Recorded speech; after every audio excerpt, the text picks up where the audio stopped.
You got me for You sure. start whenever you're comfortable, Lisa. We are now being recorded. Hello, listeners. A warm welcome to the Complete Life Show. I'm your host, Lisa Thamides, and I'm so glad that you tuned in. This show is all about finding peace and well-being through the mind-body-spirit continuum. My hope is we can all take away nuggets of information to help us lead our very best lives. Today, I'd like to introduce you to Jaya. Jaya is grateful to call Salt Spring Island home for the last 8 years. She moved here from Calgary to be closer to nature, learn to grow food and raise her 2 children. A yoga instructor since 2008. If you haven't tried her yoga classes yet, they're dynamic and varied.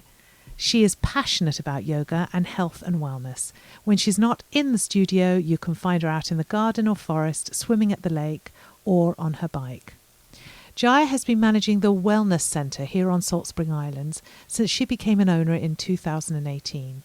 After time in various management capacities with Lululemon, this has been an amazing opportunity for growth and learning.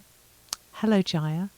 Hi, Lisa. Hi, love. Welcome to the show. Thank you for having me. I really wanted to have someone in who I know lives and embodies her work. And I've known you now for a few years.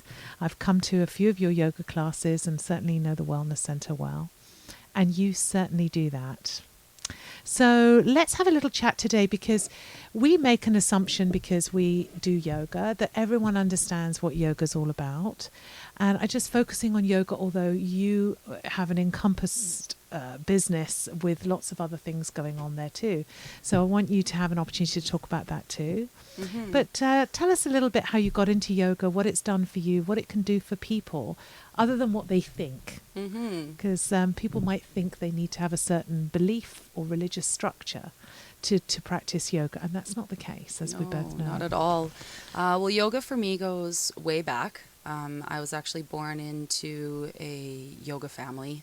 My parents did yoga, and they were meditators with TM, actually, so transcendental meditation. And we were meditating as a family.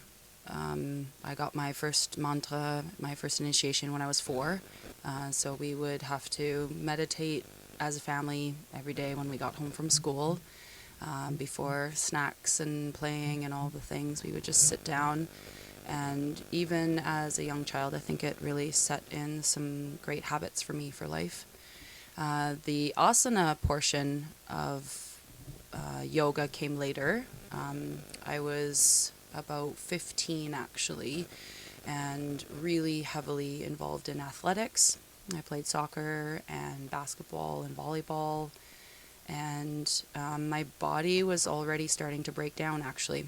I was at the chiropractor a lot, and they actually told me back then that with all the injuries I was having, that I needed to start doing some cross training with other things. So I think it was the chiro, he suggested I started swimming or doing yoga. And I didn't live close to a pool. Right. So I started going to yoga with my dad, actually, at the Iyengar studio on 14th Street in Calgary. Wow. And how old were you at that point? I was 15. Mm-hmm. And I didn't like it very much, to be totally honest with you. It was full of old people. And unusual, because you think yoga and you think young people. Back then, it was not trendy. It was not trendy. So this is back in 1995. 1995 was... wow. Yeah. So back then, it was primarily people over 50, very slow, lots of props. It wasn't a thing quite yet. Like the Bikram practice hadn't really come in and become popular quite yet. The hot studios weren't around yet. So it was primarily geriatric yoga. Gentle, slow movement. Very gentle, yeah. And then it wasn't until I was about 19 that I found the yoga that really worked for me. It was challenging, it was physical, it was in a heated studio, more young people going, and it was definitely more of a fitness aspect of yoga. Not much spirituality going on in these studios. But besides like an opening chant sort of thing. It was very much for fitness. And there's a lot of judgment around that, which I really want to make sure when people hear there's nothing wrong with yoga as fitness. There's nothing wrong with any kind of yoga, but there is a different process and different people come in at different stages. Yeah, and that's actually a big part of that's a big part of who I am, is like I have a spiritual practice and I have a yoga practice, I have a fitness practice, and they don't necessarily all mesh together. So I like a vigorous asana practice, and yeah, I consider it a workout for sure. It's a very gentle way of working out. It supports you to do all the other things you want to do. Like, let's say, I don't know, pickleball. You want to get into pickleball. That's and you're yeah, over 50, over 60, you might not need to start doing some yoga. It might help you in your game. You're golfing, and before I moved to Salt Spring, I was teaching quite a bit in Calgary, and primarily, specialized courses, yoga for golfers, yoga for gym people, yoga for CEOs who sit at their desk all day. Yeah. So, making it accessible to everyone was a big part of how I was delivering yoga. People who thought, I can't do yoga because I'm not flexible. Yes, or overweight. Mm-hmm. Yeah. So all different styles, and I do teach also a Kundalini style of yoga, which is, I guess I would say, blending and merging a bit more of the spirituality with the movements. There's a bit more chanting, a bit more breath work, and I find people are getting more and more open to that. Well, and I know the draw because there's a link with Kundalini and sexual energy and improving one's sexual experience, because when you learn to be really present and use your breath properly, you and chant, you can ignite the Kundalini, which is the base of the spine, and they call it like a snake that comes up the back of your spine. And people say they have Kundalini awakenings, but I think we can both agree that it's the mindfulness of it and the breathing does help you slow down, get into your body, which probably really helps with sexual interactions because you're more into that process. So it slows down everything and helps to be more mindful. Yeah, it really brings you into the moment. Yeah. I was reading today that yoga is from the 11th century. Like, it's such an old practice, which is fantastic, obviously, because the people from centuries ago. And when you were saying about your family getting together and meditating, I was just thinking how, dependent on where you were born in this planet, your experience is so different. My family getting together to meditate would have been like going to the moon and sitting on a planet. There's no such thing. I mean, my father was Greek, so he was loud and it was just, all out there. A whole different type of upbringing. But what the internet has brought us, if nothing else, well, and many things, in my opinion, that has brought us that are very good, is the ability to learn these techniques where you weren't exposed to them necessarily as a child. Now, I didn't have parents who meditated or did yoga, but as a young adult, and because of the internet now and education, we're exposed to these things. And that's really one of the main reasons I wanted to do this show, is to expose people to the possibilities. If you take away the judgment around yoga and actually just understand how all these little things can come into your life and enrich your life and strengthen your body, you can transform your life just with a little openness. And more men are coming to yoga, like it used to be a really feminine thing, right? I think it's pretty much, I would say, 50-50 now. Yeah. And I just want to touch very quickly on the transition between like yoga is a very broad term, right? So when I refer to like the physical practice, I usually say like asana, which just means postures. So I think a lot of people in their adulthood that were never raised with meditation, didn't even really know what it was, are becoming more and more open to it due to asana practice, because when you go to a yoga class, sure, it's an exercise class, but at the beginning, you do a little bit of breath work. Yeah.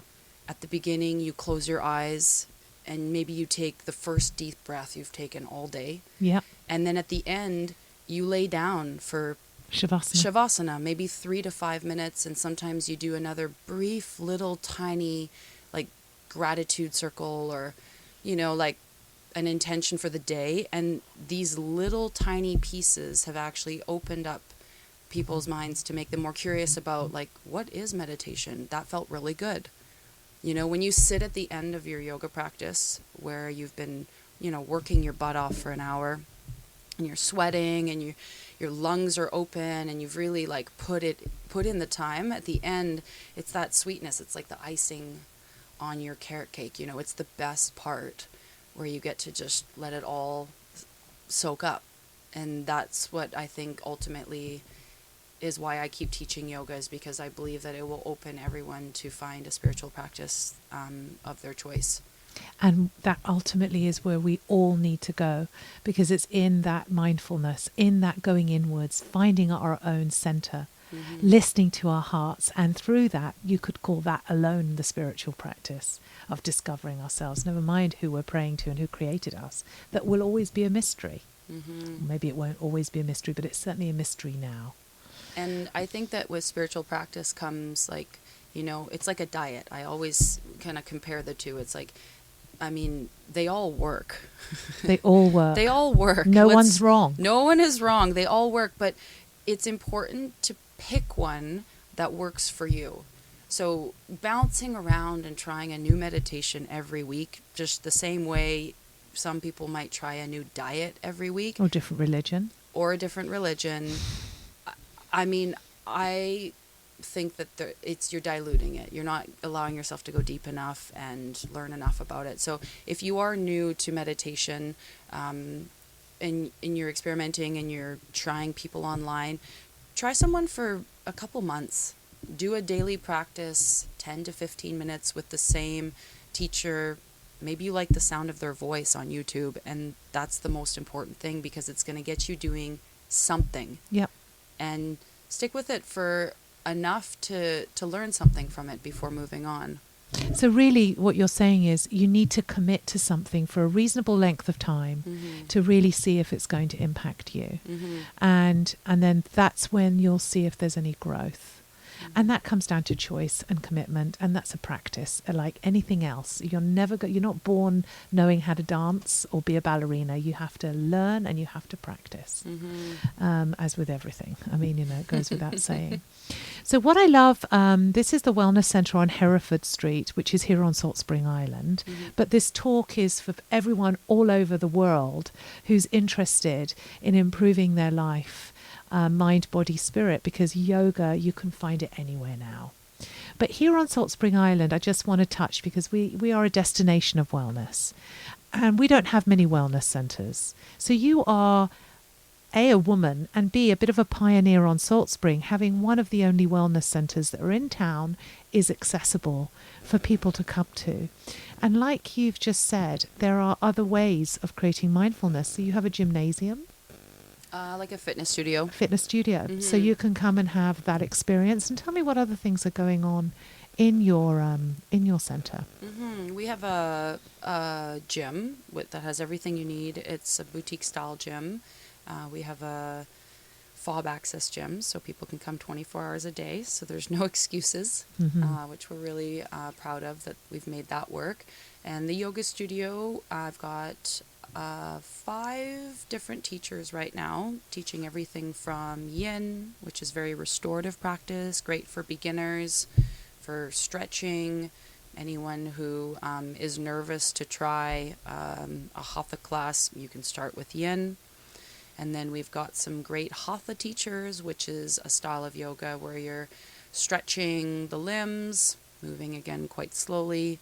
And we also have Kundalini, which you teach. I teach Kundalini. We do lots of breath work in Kundalini, some dynamic movements. But again, I would say the Wellness Center, what I kind of pride myself in is that everything that we offer there is accessible to everyone. There's no yoga class that someone can't do because they're not advanced enough. Love it. You know, anyone can come in and use the gym with very little experience. You know, you can start out slow. We also have a personal trainer that you can hire for, you know, an orientation or two. And then we also offer chiropractic. Dr. Logan Smythe is with us now. He's phenomenal. And he's not your average chiropractor. Right, a little bit of magic there then. He's doing magic, and he's not just a bone cracker. He does functional movement. He gives you exercises, works with tissues as well as, you know, the old school model. And then we've got a couple of RMTs, massage therapy, and we also offer the community acupuncture clinic, which is what awesome is amazing. Makes it accessible for everyone. Yeah, you can get a full treatment up to 2 hours in length for as low as $30. $30. I know, it's amazing. Yeah. Who's running that right now? This is Kevin. He's a senior acupuncturist with over 25 years experience. He used to run acupuncture in community centers in the East Side, very skilled at mental health, depression, anxiety, injuries. I mean, he does the full meal deal. So just to share, like I want to just say there's so many ways to create optimum health and wellness in our bodies. But anyone out there who's struggling with ill health should really understand the value of connecting with how emotions and thoughts get stored in the body and create tightness and create injury as a result. And what I love about yoga, for my personal experience, when I've practiced very regularly, is even if I'm stressed and I'm busy and I'm working, coming to yoga helps me to release hidden stress that I'm holding in my hips, in my back, in my shoulders, that I know is going to create my body to be in a state of better well-being, just for the simple stretches and the simple time that I take in that practice, even if I'm not pushing myself hard, just consciously stretching it out. Tell us a little bit, and I'm sure you know this because you're a really great yoga instructor, what are some of the medical benefits that are proven scientifically through having a regular yoga practice? Because I know lowering blood pressure is one of them. Perhaps you'd like to enlighten us on a few. I'd say the number one thing to bring up right now would be great for anxiety. Really, really good for anxiety. I mean, it.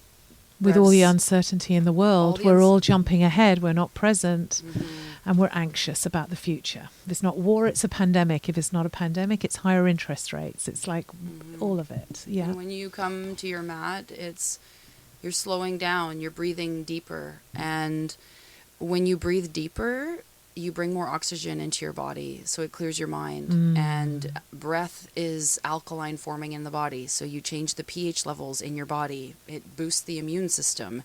It makes you more flexible. It helps you in mobility, digestion. Your serotonin levels. Serotonin revs up your metabolism, tones your muscles. The list is so long. It's almost like I'm still shocked that there are people who don't have a practice. Well, and that's the thing. I love doing this show because I want to touch people who don't necessarily or have had judgments around practices or things that you can do, and just be open a little bit to trying these things and giving it a go, not being put off by the fact that they might be overweight, they're not very fit, they might be over 60, and just be open in life, because one simple step in the right direction can change our lives. We all know that. And it falls into the category of self-care. So I know that self-care is different for everyone, and we all have things that we like. And I know Salt Spring is a big hiking community. A lot of people get out there and they say, I walk every day and I get in nature, and this is phenomenal. But hiking is different than yoga. Totally different. Yoga is different than getting a massage. massage is different than going for a bike ride. So it doesn't matter what it is, but it's nice to keep things varied. Yeah, you're using And different parts of the brain, different muscles, different experiences. You can't really compare going out for a walk in nature with being in a yoga class, because they offer such different things, but both so valuable. so valuable. And I think, having lived here long enough now to see that there's a lot of people who get really busy in this Community. supposed Quiet community. quiet, laid back community. And a lot of people are, growing their own food, tending the land. They have children, 3 different jobs. Volunteering. It's a lot. It's And true. I'd like to just encourage everyone to, if you are listening to this show, check in today at some point, maybe it's tonight, and make a list of all the things that fall into the self-care category for you. What brings, joy and happiness and lightness to your life, and see if you can maybe get one of those checked off this week. And if you have a tendency, I can't stress this enough, being a mum who's raised 3 children, single mum, and running a household, running a garden, like doing everything. If you have a tendency to be a doer and be busy, taking the time to calm and slow down will shift you for days after a practice of yoga. Days. I noticed that when I had a daily meditation practice, even if I just did it for 5 minutes a day, I noticed such a big shift in my own patience level, my own ability to manage my life and be calmer. And I'm not a high stress anxiety person, but when you've got so much on your plate, you're kind of always running around with your cup 3/4 full, right? So there is that alone, for all you busy mums out there. I really, really can't stress enough. And dads. And daddies, yeah, take care of yourselves and find the time to nurture your body and your mind. And yoga is one of those wonderful practices to do it. So just to... do you have any online practices that you offer, or is it all in the studio right now? It's all in the studio right now. And I know quite a lot of yoga teachers have started online classes to put it out there. We did do online classes during the pandemic, and I have to say it's not my cup of tea. Okay, fair enough. I do know there's a lot of great apps out there. There's a lot of great platforms. If if you can't leave the house to do it, go to YouTube and find something that you like. Find a teacher that you like. If you want to practice in community and come out and, try an in-person class, we've got classes every day, Monday through Friday. And I do offer privates. If you're at home and you feel safer at home, I definitely can come to your home. What is your website? ssiwellness.com. Lovely. And you're Jaya, you're the owner, operator. I can't be more grateful that you've come in today. I really, truly am. Salt Spring has a lot of yoga teachers and a lot of yoga on the island, and it's for good reason, because it's really a great practice. And I'm certainly going to be scheduling it in a lot more because I've been as bad as anyone else in that my life gets busy, and sometimes the things that I really need the most I don't prioritize. So I'm going to be coming in, Jaya, and supporting my body and my mind with a little more yoga. So thanks so much for coming in today. You're so welcome, Lisa. And this is also I have to add, for all the really, the people who have never been to a class, and start at home.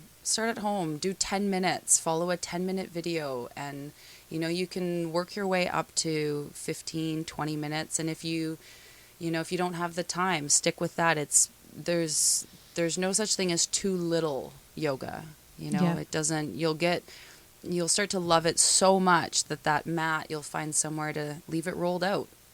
Yep. And Create a little sacred space. mm-hmm. I love that. I also do love going and meeting like-minded Mm-hmm. community people, because we're social beings and sometimes we can get isolated at home, especially the last couple of years. So now that we don't have to be isolated at home, I do feel like coming to the studio, meeting other people, Yeah. feeling human again in our vulnerabilities, and just taking that practice in a room. There's something about the energy of it Mm-hmm. that's so inspiring and makes you want to go back for a class. Oh, totally. It's dynamic. It It's is. fun. There's sometimes some good laughs. Yeah, yeah, And yeah. And I'm really glad my children started yoga here at school. Very young. My son was 8 months old when we moved here, so for him doing yoga, he was coming with me to yoga sometimes. The girls all do yoga. Like, we just all do have that kind of attitude, because I've raised them in this environment, which is very different to where I was raised, as wonderful as that was in a different way. This is a beautiful place to teach people from a very young age what it is to be mindful and take good care of our mind, body, spirits. Thank you. thank you, Lisa.